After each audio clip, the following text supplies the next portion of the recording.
"Send him to the Tower," a phrase that had struck fear into the heart of the English for nearly 1,000 years. Started by William the Conqueror in 1078, the Tower was built to keep the newly conquered English out, but its massive walls, portcullises and arrow slits were instead to become notorious for keeping people in. This prison wasn't for everyone, though. Only high-status political and religious prisoners got the privilege of being held here. Some of its famous inmates include Sir Thomas More, imprisoned for refusing to accept Henry VIII as a head of the Church. He was beheaded and later made a saint in the Roman Catholic faith. The tragic princes in the Tower, allegedly victims of their Uncle Richard's quest for power. Not all prisoners have survived the test of time. Some are remembered only by the graffiti that they left on the walls during their long imprisonment.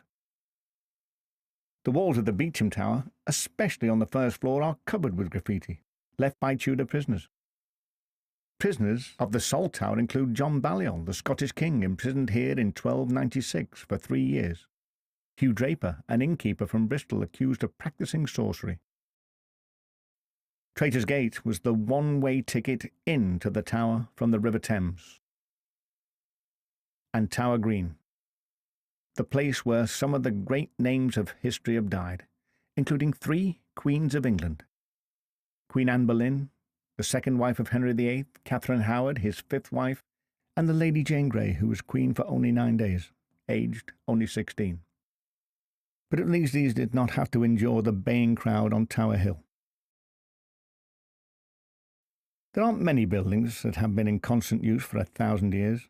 Often the Tower of London has been the scene of the most important stories in the nation's history. The Yeoman Warders, or Beefeaters as they are nicknamed, have long been a symbol of both London and Britain. A detachment of Yeomen of the Guard, they were formed the Royal Bodyguard since at least 1509. Their origins stretch back as far as the reign of Edward IV in the 15th century. The Tower of London is actually 20 towers, together forming a mighty defensive stronghold. The famous Norman White Tower is surrounded by 19 others, added later by medieval kings, along with a moat, battlement, portcullis and arrow slit to create the country's strongest fortress. For many centuries in the past, it would have been a vast stockpile of arms and armour, protected by a garrison of soldiers, and conveniently located on the River Thames.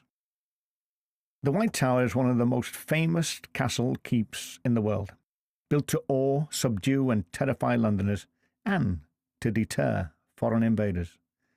It is now an iconic symbol of London and Britain. When it was built, the Tower of London was by far the tallest building in London, and it has remained a symbol of power ever since. But in addition to being a fortress, it has always served as a royal residence as well, and a very luxurious one at that. It is home to the crown jewels, the priceless symbol of British monarchy, still used on important state occasions. Legend says the kingdom and the tower will fall if the 6 resident ravens ever leave the fortress. It was Charles II, according to the stories, who first insisted that the ravens of the tower should be protected. And to this day, we still maintain at least this many, who are looked after by the tower's resident raven master. These particular inmates eat 170 grams of raw meat a day, bird biscuits soaked in blood, and a weekly egg.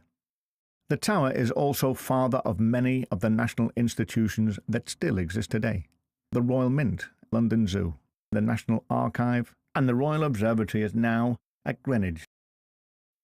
Throughout its long and eventful life, the Tower of London has had to fight hard to survive and defend its own, sometimes behaving aggressively but always protecting its people. And one thing it has always been careful to do is pass on its stories of ancient deeds to each new generation.